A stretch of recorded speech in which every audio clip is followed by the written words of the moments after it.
안녕하세요. 한나TV 한나쌤입니다. 자, 오늘도 이어서 바로 근현대사 진도를 나갈 건데요. 바로 교재의 24강입니다. 여러분 벌써 교재의 3분의 2 정도를 나갔습니다. 거의. 지금 미친듯이 진도를 빨리 나가고 있는데요. 이제 근현대사 하고 앞으로 약 한 2주 정도 더 나가면은 진도 다 뺄 것 같아요. 그래서 여러분들이 2월 3일 한능검에 무리 없이 대비할 수 있도록 마지막에 기출문제 풀이도 좀 해드릴 겁니다. 자, 206페이지 24강 근대국가 수립운동의 전개를 보도록 할게요. 24강 근대국가 수립운동.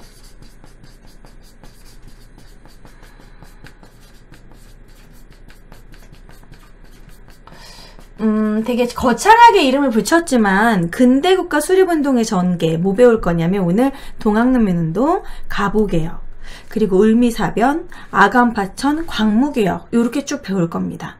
농민들도 한번 농민운동을 일으켰었고 국가에서도 한번 개혁을 했었고 그리고 을미사변이라는 안타까운 사건이 있었고 그 이후에 을미개혁이 있었고 또 고종의 광무개혁이 있었습니다. 이 모든 것이 하나의 근대 국가 수립을 위한 하나의 운동이다. 그래서 이렇게 묶어서 근대국가 운동의 전개라고 이름을 지은 것 같고요.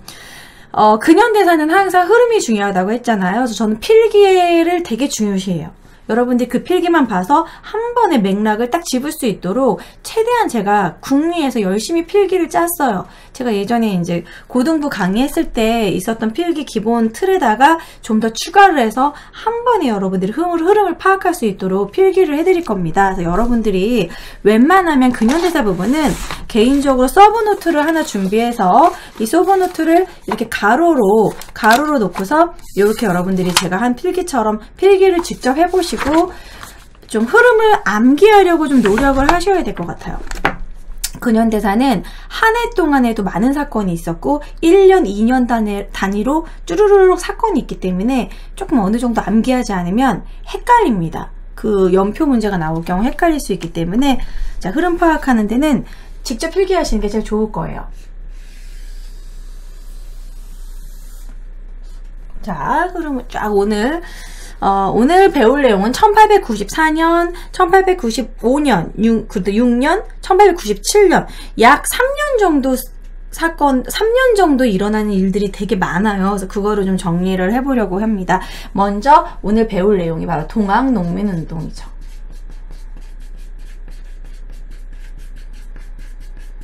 자, 동학농민운동은 이미 그 전에 천주교와 동학의 전례에서 동학에 대해서 우리가 어느 정도 알았죠. 뭐 인내천을 기본으로 해서 막 평등사상 뭐 이런 거 들어보는 게 기억이 나시죠? 그런 동학이 이미 이제 그런 백성들한테 환영을 받고 있는 그런 상황이었어요. 그랬는데 동학을 처음 만들었던 바로 교조, 그 교주라고 할 수 있는데 거기에 이제 교주에다가 조상자의 조자를 써서 우리의 교주이면서 우리의 조상인 교조 최재우가 사형되고 나서 이 교조 최재우가 이렇게 죽은 것은 너무 억울하다. 이 동학은 이런 뭐랄까 사이비가 아니다. 뭐 이런 식으로 억울하다 해서 이 교조의 억울함을 풀어줘라 라고 교조 신혼운동이라는 걸 하게 됩니다. 바로 이대교주 최시영이 다시 뭐 동경대전, 용담유사 이런 책을 만들면서 교단을 막 확장해가고 뭐 보훈집회, 삼리집회 이러면서 교조 신혼운동을 하게 돼요. 그러면서 이제 사람들이 동학을 믿는 그런 사람들이 모이게 되고 어느 정도의 이제 세력이 생기고 있는 상황이었어요. 그랬는데 갑자기 이제 고부라는 그 마을에 고부군수 조병갑이 너무너무 사람들을 괴롭히는 거야. 뭐 자기 아버지 돌아가셨다고 장례식 비용을 걷고 툭 하면은 각종 잡세를 걷고 그런 뭐랄까 탐악이 너무 심했어요. 그래서 정봉준의 아버지가 가가지고 조병갑한테 너무한 거 아니냐, 왜 이렇게 백성들을 괴롭히냐고 바른 소리를 했는데 곤장을 맞고 죽었어요. 정봉준이 열받겠죠. 자기 아버지가 이렇게 죽었는데. 그래서 열받아서 정봉준이 세력을 모으게 되고 그 고부군수 조병갑 때문에 처음에 열받아서 일어나게 된 게 바로 동학농민운동 최초의 1차 봉기 고부농민봉기라고 합니다. 그래서 동학농민운동의 흐름을 좀 간단하게 파악을 해볼게요. 교재는 자세히 쓰여져 있으니까 제 필기 한번 보고 정리하시고 교재로 한번 더 훑어보시면 좋을 것 같아요. 자, 첫 번째 동학농민운동의 첫 번째 흐름은 처음에는 고부에서 일어났다. 고부농민봉기라고 합니다. 바로 이제 고부군수 조병갑 때문에 조병갑의 그런 탐학 조명감의 횡포 뭐 이런 것 때문에 일어난 게 고분농민봉기. 그러면서 이제 고분농민봉기가 승리하게 되고 그 뒤로 많은 사람들이 모이면서 그때 당시 불만이 많았던 백성들이 막 모이면서 각종 이런 뭐 가렴 주고 막 이런 탐악을 저질렀던 그런 탐관놀이들을 치는데 막 모이게 됩니다. 그러면서 신분제도 없애자. 이제는 이제 세상이 바뀌었기 때문에 우리가 언제까지 이런 식으로 당하면서 살아야 되냐 막 일어나기 시작해요. 그래서 이제 두 번째 황토현 전투에서 큰 승리를 거두게 됩니다. 황토현 전투. 그래서 이제 황토현 전투 근처가 바로 전주 쪽이거든요. 전주 지역을, 전주성을 아예 점령해버렸어요. 이 동학군들이. 그래서 이제 나라에서도 이 동학군들을 막을 수가 없는 거야. 그래가지고 이때 청나라에 SOS를 칩니다. 청나라한테 청나라 군대가 좀 들어올 수 있게 도와줘라고. 하지만 그 전에 여러분 이걸 기억해야겠죠? 텐진조약 기억나십니까? 갑신정변 이후에 맺은 것인데 텐진조약 때문에 청하고 일본끼리 맺은 거예요. 우리 같이 철수하고 다음에 들어올 때 서로 알려줘서 같이 들어오자 라고 약속했죠. 그럼 청나라 군대 들어오면 누구 들어옵니까? 일본 들어오죠. 청일 군대가 또 우리나라에 둘 다 들어오게 돼. 그러니까 동학농민군들이 우리가 원하는 거는 이렇게 외세의 개입이 아니다. 그러면 이제 흩어질 테니까 우리가 원하는 것만 국가에서 그럼 이루어줘라. 신분제 철폐해주고 뭐 과부의 재가를 허용해주고 뭐 이런 식의 가장 강한 게 신분제 철폐였죠. 신분제도를 없애줘라 라고 하고 이제 국가에서도 알았다, 없애주겠다 약속을 하고 흩어지게 됩니다. 자, 그것이 바로 전주화약이에요. 전주에서 조약을 맺고 헤어지게 됐다. 전주화약. 그래서 이 전주화약에서 이제 이 전주화약의 원인은 청일본군이 우리나라에 주둔하게 되면서 이것 때문에 동학농민군들이 이제 흩어지기로 한 거예요. 그러면서 얘네들이 이제 집강소를 설치하게 돼요. 집강소 시대라고 하는데, 집강소는 그런 동학농민군들의 하나의 그런 모이는 장소예요. 여기서 모여가지고 국가에서 제대로 우리가 원하는 걸 하고 있는지, 그리고 이제 종교 같은 거 전도 활동도 하는 하나의 교회라고 생각하시면 돼요. 집강소를 설치해놓고 그 집강소 내에서만 모임을 갖고 이제 더 이상 막 이렇게 반란을 일으키고 그러지 않았어요. 그래서 조용히 있으려고 했어. 그러면서 이제 얘네들이 패전개혁안을 국가에서 잘 실천하는지 감시하는 거죠.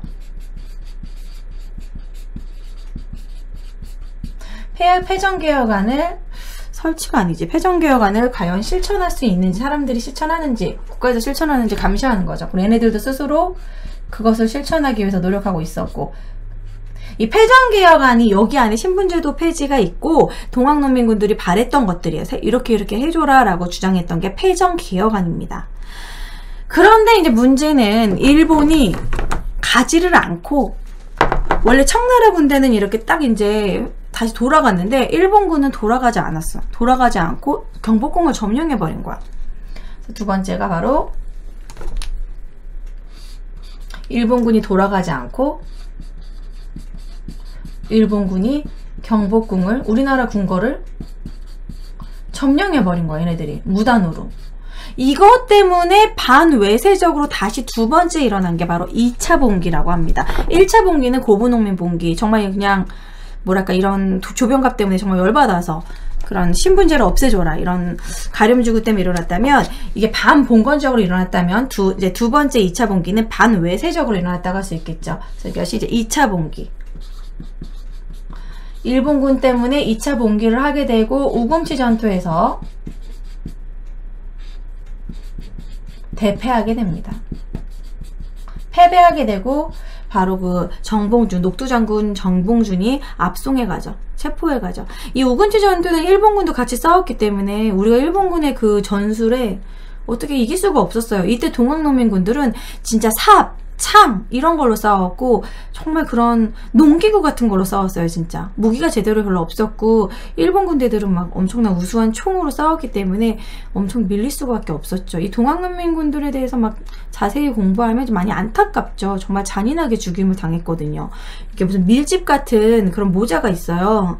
그런 다음에 거기다 불을 질러버려요. 그래서 얼굴이 점점점 타서 죽게 일본 애들이 그렇게 죽였거든요. 아무튼 요금치 전투에서 크게 패배를 하고 나서, 그리고 나서 이제 어쨌든 이 패전개혁안을 개혁해주기로 약속을 한 거기 때문에 국가에서는 이거를 이제 약속을 들어줄 이유가 있었어요. 요것 때문에 교정청이라는 것을 만듭니다.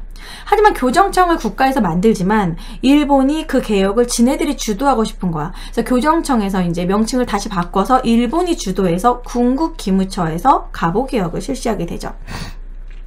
자, 그것이 바로 두 번째, 동학농민군 때문에 일어나게 된, 동학농민 운동 때문에 일어나게 된 게 바로 가보개혁입니다.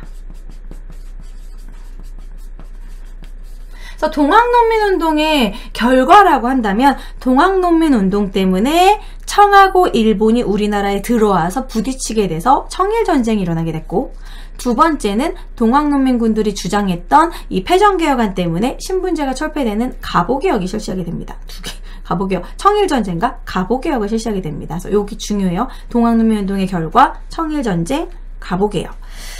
자, 그래서 이제 가보개혁이 이제 실시하게 됩니다. 가보개혁.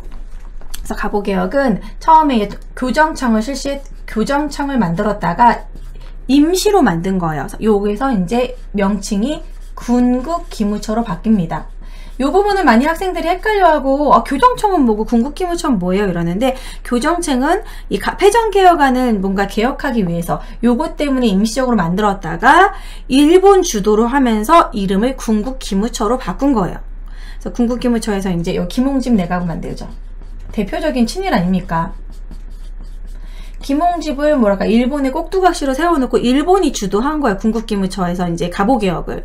가보개혁을 일본이 실시한 이유는 가보개혁 내용 중에 물론 좋은 것도 있지만 근대화를 실시함으로써 일본하고 조선하고 비슷하게 만들어서 훨씬 더 나중에 식민지화 하는데 편해지려고, 자기네들과 체제를 비슷하게 만들려고 하는 그런 목적이라는 거죠. 뭐 우리나라 잘 살게 해주기 위해서, 뭐 그런 근대화를 위해서, 뭐 그런 거보다 자기네들과 체제를 비슷하게 만들기 위한 그런 밑작업인 거죠.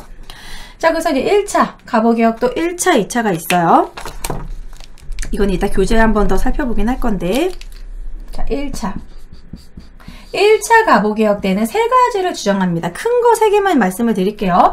과거제, 기존의 과거제를 폐지한다. 요것도 뭔가 근대화적이고 좋은 것처럼 보이지만 과거제도를 없앤다는 거는 일본이 정권을 우리나라의 그런 뭐랄까 하나의 행정부를 다 장악하고 지네가 관직을 주겠다라는 거지. 친일파 위주로 이렇게 딱 내각을 짜겠다, 뭐 그러한 의도가 들어가 있습니다. 그 전에 과거제도는 왕이 우리가 직접 과거시험을 봐서 뽑았던 거잖아요. 관리를. 그걸 없애버리는 거야. 그러니까 자기네들이 마음대로 사람을 뽑겠다는 거죠. 과거제 폐지, 그리고 세금도, 조세도 이제 화폐로 내게 합니다. 금납화. 세금을 이제 화폐로 내게 되고, 그리고 이제 동학농민군들이 주장했던 신분제 폐지가 이때 들어가죠. 신분제 폐지 때문에 이때 노비도 해방됩니다. 사노비가 해방되죠. 공노비는 그 전에 순조 때 해방됐고, 사노비 해방. 자, 그리고 1차가 이거고요. 2차 때는 조금 더 구체적인 법률을 바꾸는데, 여기서 2차 때 홍범 14조를 발표하게 돼요. 홍범 14조는 좀 정치적인 내각에 관한 내용인데, 그거는 이제 교재를 보면서 다시 자세히 보도록 할게요. 여기 다 쓰긴 너무 칸이 부족하니까. 자, 그 다음에 이제 가보개혁에서 이 다음에 가보개혁 실시할 이쯤에 이미 이때 청일이 부딪혀가지고 우리나라 가지고 서로 막 신경전이 장난 아니었거든요. 그래서 1894년에 결국 이때 일본이 1895년으로 넘어가는 시기에 청일전쟁이 일어나게 되죠.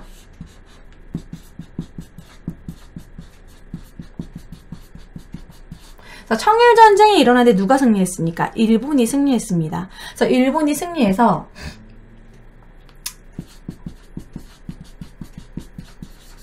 청리하면서 청나라의 요동반도, 랴오동반도라고 하는데 료동반도를 할양하게 돼. 일본이 가져가게 돼요. 그런데 옆에 보고 있던 러시아가 괜히 기분이 나쁜 거야. 러시아도 지금 우리나라를 슬금슬금 노리고 있었는데 일본이 청을 이기고 청나라 요동반도를 가져가고 일본이 점점점 세력이 점점점 커지면 러시아가 불리하니까 러시아가 그냥 뭔가 본인이 못 먹는 떡 남 주긴 싫은 거야. 그래서 러시아가 친구들을 데려옵니다. 프랑스랑 독일을 데려와서 러프독 이렇게 세 나라가 일본한테 야 니네 요동반도 그렇게 불법으로 가져간 게 어딨어? 돌려줘. 이런 식으로 압력을 줍니다. 그래서 삼국 간섭으로 일본이 울며 겨자 먹기로 요동반도 다시 청한테 다시 줘요. 열이 받았겠죠. 그럼 우리나라는 갑자기 러시아 너무 멋있어요 하면서 러시아를 붙겠죠. 그래서 이때 당시 민씨가 그전에는 무조건 청나라에 들러붙었었는데 청나라 망하니까 바로 러시아로 갈아탑니다. 그래서 우리나라의 친러 경향이 엄청 강해져요. 그러니까 그걸 막기 위해서 일본이 바로 민씨를 명성황후를 시해하게 되는 을미사변으로 넘어가게 되는 원인이 되죠. 바로 삼국간섭입니다. 그래서 이제 삼국간섭, 1895년에 청일전쟁 이후에 삼국간섭이 일어나게 돼요. 삼국이 간섭을 하게 된다. 누구한테? 일본한테. 러시아, 프랑스, 독일이 요동반도를 돌려주라고.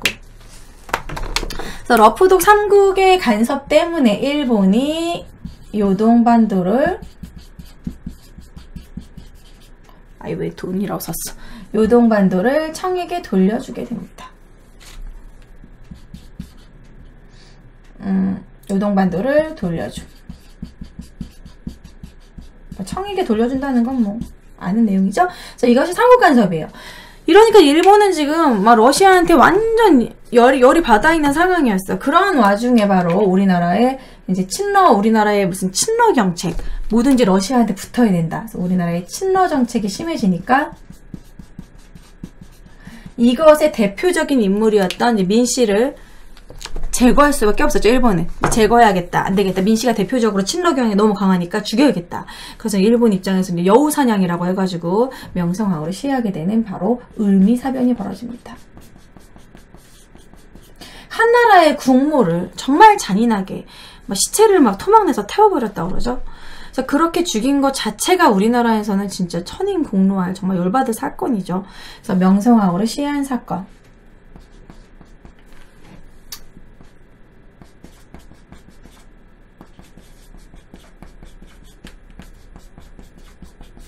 자, 그래서 을미사변 일어나고 이어서 바로 을미개혁이 일어납니다.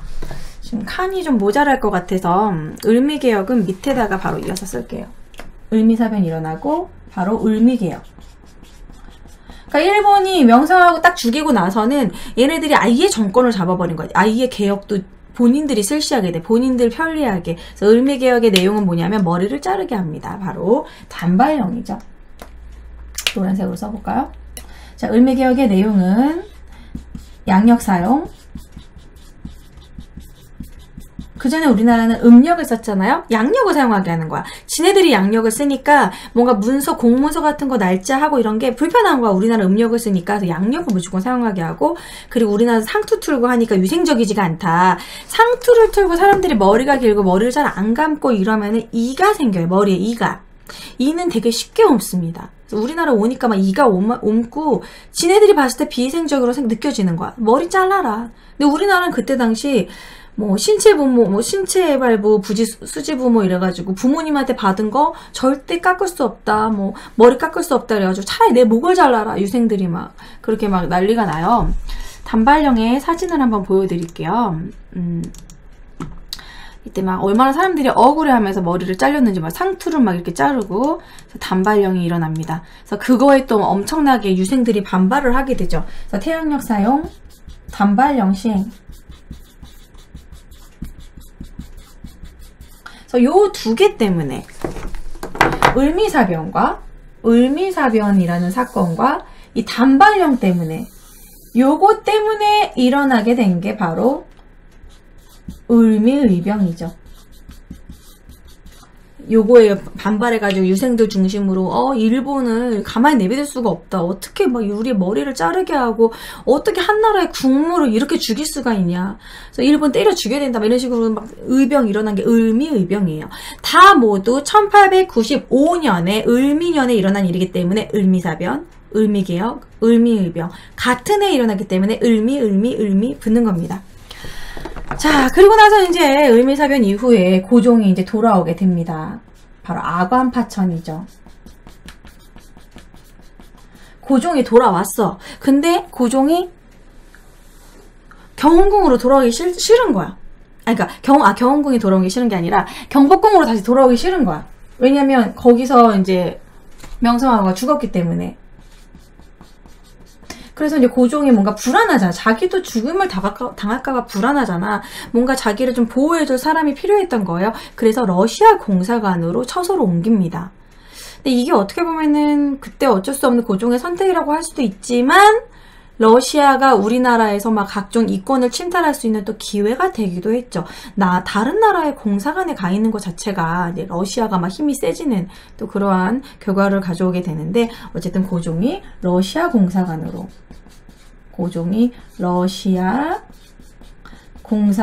처소를 옮기게 된 게 그게 아관 파천이에요. 아관이 러시아 그때 공사관 아관이라고 그랬거든요. 근데 마지막 사건이 바로 광무개혁입니다.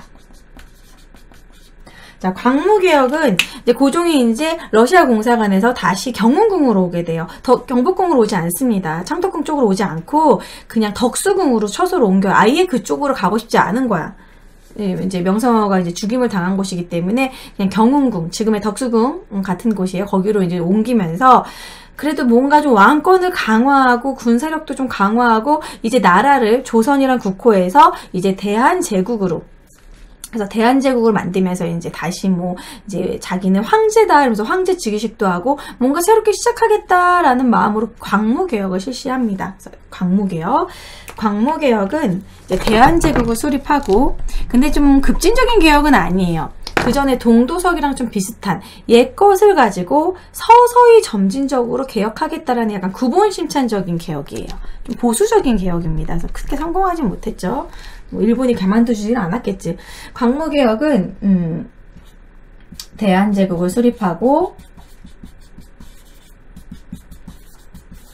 약간 좀 옛것을 기본으로 해서 천천히 새것을 익힌다라는 구본심찬적인 그런 개혁이다. 그래서 구체적인 개혁 내용은 이따 교재로 보도록 할게요. 자, 일단은 흐름을 다 파악을 했고요. 연도를 빨간색으로 위에다가 적어볼게요. 자, 가보개혁, 동학농민운동 모두 1894년입니다. 가보개혁까지 1894년이고요. 그리고 청일전제 삼국간섭이 바로 1895년이에요. 1895년 을미개혁까지 을미사변 모두 을미까지 다 모두 1895년 아간파천부터 1896년 광무개혁부터 1897년입니다. 그래서 지금 연도가 지금 3년 정도밖에 되지 않은데 많은 사건이 있잖아요. 그래서 동학농민운동, 가보개혁 1894년 연도 2개 외워주시고 삼국간섭 그리고 을미사변 이게 모두 다 을미년에 1895년에 일어난 거. 삼국간섭, 을미사변, 을미개혁, 아관파천 1896, 97 이렇게 좀 연도 정리해 주시고 흐름 순서대로 동학농민운동이 일어나서 이것의 원인으로 가보개혁이 실시하게 된 것이고 그것 때문에 이제 삼국간섭 그 이후에 청일전쟁 이후에 삼국간섭 을미사변 때문에 을미개혁이 일어나게 되는 거고 을미사변과 을미개혁의 단발령 때문에 을미의병이 일어나게 되죠. 그리고 1896년에 아관파천 때문에 고종이 러시아 공사관 가니까 우리나라에 얼마나 열강의 이권 침탈이 심해지겠을까. 우리나라가 얼마나 힘이 없느냐 이런 거 대표적인 사건이죠. 그래서 이때 당시 러시아뿐만 아니라 프랑스, 독일, 우리나라 와가지고 광산 채굴해 가고 나무 깎아 가고 난리가 아니었어. 이때 이권 침탈이 너무 심하니까 이것에 대항해서 고종 빨리 황공해라. 이게 뭐 하는 짓이냐. 우리나라가 이렇게 힘이 약해서 우리가 다른 나라들에게 엄청나게 이권 침탈당하지 않냐라고 해서 독립협회 활동이 일어나기도 해요. 독립협회는 좀 반일적인 것보다는 좀 반러적인 러시아에 좀 반대하는 우리의 이권을 침탈하지 않고 우리 스스로 서야 된다 이러면서 좀 애국개모운동 라인인데 서재필이 귀국해서 만들었고 여기서 독립신문을 만들죠. 그리고 만민공동회를 개최하고 여기서 이제 헌의육조라고 약간 의회 정치? 왕은 정치에 참여하지 않고 약간 입헌군주제를 주장한 거예요. 그래서 헌의육조에서 의회 정치를 주장을 하고 그리고 고종 돌아와라. 고종의 황궁을 요구하면서 열강의 이권 침탈에 반대하는 그러한 운동을 일으켰던 거, 만민공동회 이런 게 독립협회 활동이 아관파천 시기에 일어난 거죠. 이것도 1896년에 일어난 거고 고종 돌아와서 1897년 광무개혁으로. 그래서 요게 교재의 이번 24강 내용입니다. 여러분들이 좀 이렇게 좀 한번 흐름을 좀 파악을 하고 순서를 파악을 한 다음에 교재를 보시면 훨씬 더 수월하실 거예요. 자, 교재 206페이지에 내용을 볼게요. 동학농민운동은 여러분들이 그냥 쭉 흐름을 파악하면서 공부하시면 될 것 같고요. 가보개혁만 좀 구체적으로 살펴볼게요.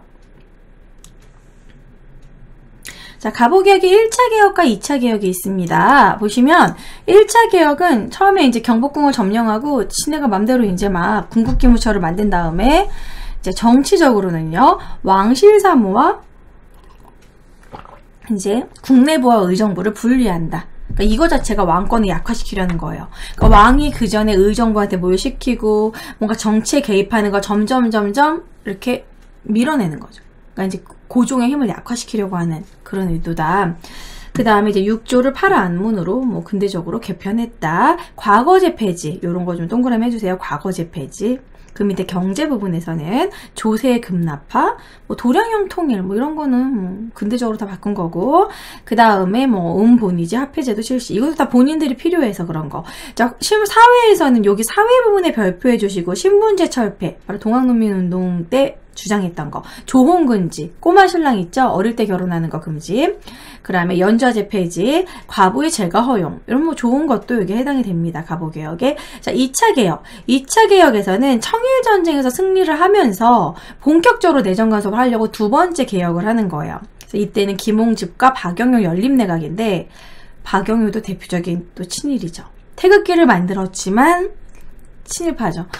자, 그래서 어쨌든 밑에 홍범 14조 동그라미 해놓고요. 홍범 14조, 우리나라를 입헌군주제, 내각제로 이제 시행을 합니다. 정치적으로 내각제, 아주 고종이 아예 그냥 정치에 개입하지 못하도록 사법권과 행정권을 분리해버렸다.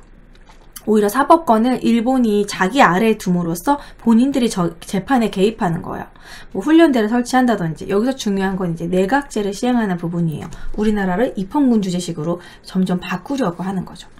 그래서 가보개혁은 1차, 2차 이렇게 알아두시면 되고, 우리가 흔히 1차 내용을 알고 있거든요. 2차는 홍범 14조만 기억하시면 됩니다. 그 다음에 자, 다음 페이지에 뭐 을미사별, 아간파천 다 설명했고, 독립협회 활동을 조금 구체적으로 같이 보고 갈게요. 자, 서재필이 귀국하고 나서 이제 독립협회를 만듭니다. 독립신문을 만들고, 독립협회, 독립신문. 독립문도 만들었죠? 지금 저기 서대문 쪽에 있는 독립문. 그러니까는 독립문, 우리가 이제 좀 우리가 스스로 일어서야 된다. 뭐 약간 그런 걸 주장을 했어요. 그래서 밑에 보시면 자주국권운동, 자주국권. 우리 스스로 우리 국권을 높여야 된다. 고종의 황국요구. 자, 그 다음에 자유민권운동, 언론, 출판, 집회, 결사의 자유, 뭐 그리고 참정권운동. 약간 좀 근대적인 그런 운동을 했다. 자강개혁, 우리가 스스로 강해져야 된다. 그래서 의회를 설립하자라고 주장을 했고, 관민공동회에서 헌의 6조를 결의, 의회식 중추원 관제 간포, 입헌군주제를 주장했다라는 거. 자, 그 다음에 민중계몽운동, 독립문 건립, 뭐 그리고 뭐 또 만민공동회, 많은 사람들이 와가지고 자기 발표하고 뭐 이런 거, 독립신문. 자, 그 다음에 여기 밑에 이제 해산은요, 고종 입장에선 독립협회를 좋아하지 않았어요. 왜냐면 독립협회에서 주장했던 내용이 입헌군주제, 의회 주장을 했기 때문에 왕권에게는 솔직히 반대되는, 왕권이 약화되는 걸 주장했기 때문에 고종 입장에선 독립협회를 좋아하지 않았습니다. 그래서 이제 그때 당시 보부상 단체로 황국협회가 있었거든요. 그래서 황국협회와 막 부딪혀가지고 이제 군대를 동원해서 결국 강제 해산시켰어요. 고종이. 그래서 보수 세력의 모함으로 얘네들이 역모를 꾸미고 있다, 막 이런 식으로 모함을 해서 고종의 해산 명령으로 결국 강제 해산당했다. 여기서 황국협회는 보부상들의 단체인데 약간 친일적인 단체였죠. 자, 그래서 독립협회 활동까지 했고요. 자, 대한제국의 수립에서 광무개혁에 대한 내용을 좀 같이 보도록 하죠.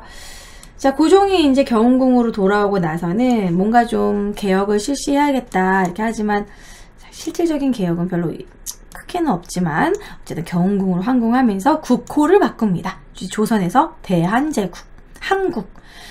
자, 그래서 연호를 광모라고 했기 때문에 광무개혁이고요. 그리고 황제칭호 사용하면서, 황제만 원래 원구단에서 이렇게 제사를 지낼 수 있었거든요. 지금 그 원구단이 조선호텔 웨스턴 조선호텔 자리에 지금 황구단이라는 게 남아 있어요. 그 조선호텔 자리에 이제 원구단이 있었고, 이 황구단 자리가 지금 요 앞에 그 건물, 요게 아직도 남아 있거든요. 그래서 여기가 고종이 여기서 광무격을 실시하고 이제 황제 즉위식을 했던 곳이구나. 그래서 역사적인 장소로 잘 만들어 놨습니다. 웨스턴 호텔 앞에. 그래서 이제 황제 즉위식을 하고요. 자, 그리고 광무개혁의 구체적인 내용 한번 살펴보고 가죠. 뭔가 점진적인 개혁을 주장을 하는데 주요 개혁 내용은 뭐가 있느냐. 문제는 이런 분위기에서 지금 뭔가 근대적이고 뭔가 좀 개혁적인 그런 게 나와야 되는데 이 와중에 왕권 강화를 주장을 합니다. 조금 시기적으로 안 맞았죠. 전제 왕권 강화, 왕권 강화를 주장을 했고, 황제가 절대성을 가진다, 뭐 이런 얘기를 하고 있고, 경제적으로는 양전 사업을 실시해서 지계를 나누어줬는데요. 여기서 이제 지계라고 동그라미 해놓고 지계 발급, 이 지계라는 건 그냥 근대적인 그런 토지 증명서 같은 거예요. 그러니까는 뭔가 어려운 백성들한테 토지를 더 나눠주고 토지를 이렇게 균등하게 나눠주는 뭐 그런 부분은 없고, 그냥 근대적인 토지 문서 지계를 발급합니다. 지계는 좀 기억해 주시면 좋아요. 광무개혁 지계.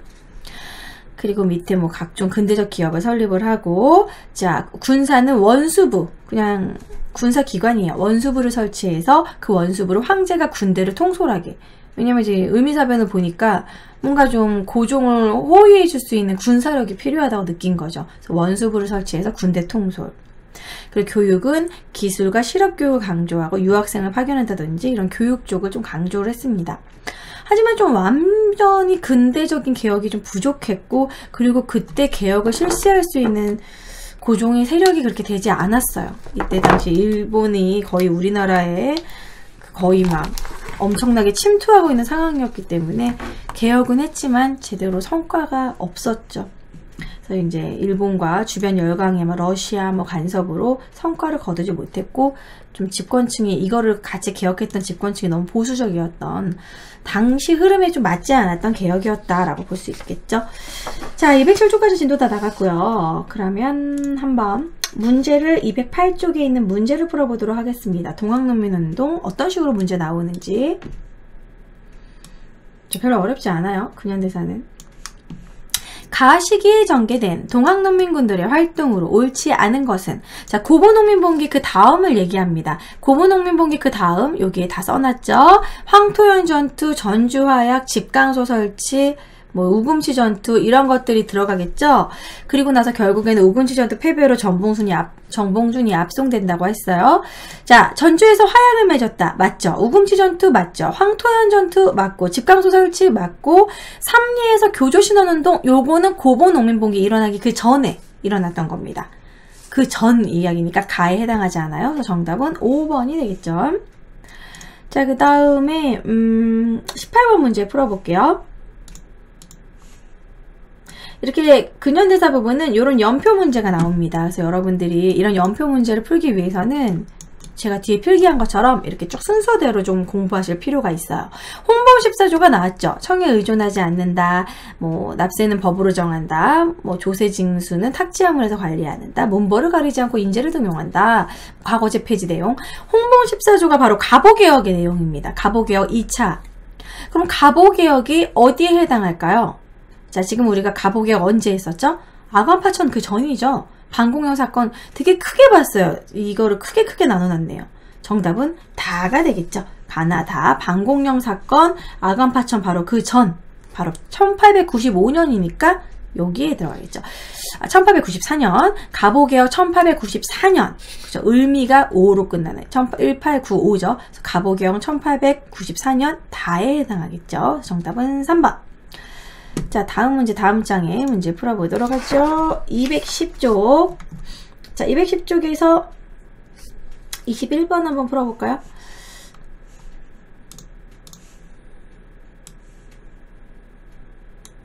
자, 21번 다음 개혁안이 발표된 시기를 연표해서 옳게 고른 것은 양력 사용, 단발령 시행. 바로 을미개혁이죠. 을미사변 바로 이후에 을미개혁 일으키죠. 이것은 또 언제이냐. 자, 보시면은 갑신정변, 갑오개혁, 대한제국수리 이거는 이제 을미 을미 1895, 1895년에 일어난 거니까 가보게요. 이후 라가 되겠죠. 라로 이런 식의 문제 너무 잘 나오기 때문에 꼭 순서대로 연도를 외우면 더 좋고 순서대로 갑이 그러니까 1894로 끝나면 갑입니다. 갑을병전 무기경신 갑이 사고 그 다음에 사 다음에 오는 갑을병전 을이에요. 오로 끝나면 무조건 을로 시작합니다. 그래서 을미계요. 1895 요거 이제 연도 외우는 거 제 유튜브에 공무원 한국사 1강에 있거든요. 그래서 그거는 궁금하신 분은 그 강의를 보시면 될 것 같아요. 60가짜를 아시면 조금 외울 때 편해져요. 자, 23번 문제 풀어보도록 합시다. 대한제국과 광무개혁에 대해서 알아보자. 고종이 황제를 주게 했다. 광무라는 연호를 사용했다. 뭐 그리고도 뭐 여러 가지 일을 했는데 옳지 않은 걸 고르자. 자, 지계를 발급했다. 맞죠? 원수부를 설치해서 뭔가 군사권을 장악하려고 했다. 학교를 설립했다. 대한국 국제를 발표했다. 맞는데요. 재정을 호조로 일어나였다. 재정을 호조로 일어난 건 사실 어디 나온 거냐면요. 그 패전개혁 아니래. 그 갑신전변의 14개조 정강에 나옵니다. 갑신전변 때 주장을 한 거고 광무개혁과는 관련이 없어요. 좀 다소 어렵게 느껴질 수도 있겠지만 1, 2, 3, 4가 완벽히 광무개혁 내용이고 정답은 5번입니다. 재정을 호조로 일어나는 갑신전변의 14개조 정강 내용이에요. 정답은 5번. 자, 이렇게 근현대사 문제를 풀어봤고요. 다음 시간에는 이제 일본이 청일전쟁 이후에 러일전쟁을 하고 을사늑약을 맺고 우리나라를 야금야금 완전 침투해가는 그런 정말 열받는 그 부분을 배워보도록 하겠습니다. 자, 수고하셨습니다.